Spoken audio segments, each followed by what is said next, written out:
colonial rule. There were a number of people who had contributed to get freedom. Such a special name that we already know are Mahatma Gandhi, Bhagat Singh, Pandit Jawaharlal Nehru, Mangal Pandey. Mangal Pandey is a freedom fighter who is famous in Indian history. He sacrificed his life to get the country out of the grips of British. He was also known for his bravery. But there is some hidden personalities who belongs to Muslim community. They also devoted their life for our country and we are not aware of this.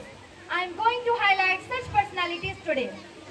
There are 95,300 names written on India Gate, Delhi. Out of this, 61,945 are Muslims, which means 65% freedom struggle include Khan Abdul Ghaffar Khan, Maulana Abul Kalam Azad, Maulana Muhammad Ali, Maulana Shaukat Ali, Altaf Hussain Khali, Sayyid Ahmad Sirhindi and Sayyid Ahmad Bareilly were very few names in history of freedom movement. But there are many Muslim leaders who were forgotten by us. Muhammad Barkatullah worked along with Ramchandra and Bhagat Singh. Khan Abdul Ghaffar Khan was closely working with Gandhi ji, so he was called Frontier Gandhi. Pandit Nehru writes, there were many Muslims in Congress. Their number was large and included many able men. The best known and the most popular Muslim leader of India were in it.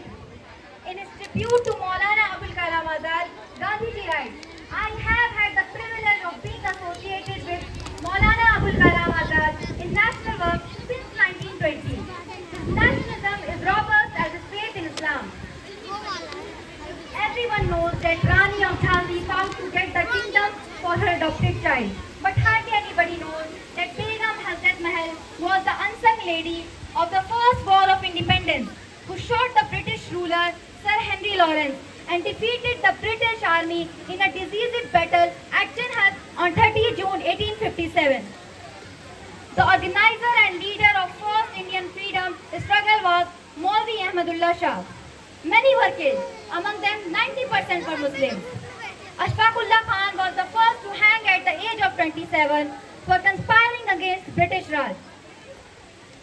Begum Hazrat Mahal was one of the most important women leaders during First War of Independence.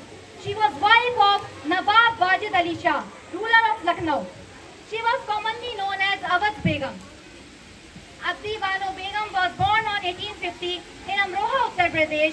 She was a prominent voice in Indian freedom movement. She was also known as Bi Amma. Muslims used masjid for freedom struggle. When an imam was addressing about Indian freedom in a holy masjid in Uttar Pradesh, British army shot all the Muslims in that masjid. You can still see the dried blood of the freedom fighters shed on the walls of that. Muslims ruled India over 800 years and they didn't steal anything from India as the British, the French and the Dutch did. Muslims ruled here, lived here and died here. They developed India into a unified and civilized country by upbringing in abundant knowledge in literature, architecture, government body and political structure, judicial and political structure, which is still used in Indian management strategy. At last, our flag always fly high and inspire us. Have a great Independence Day. Thank you.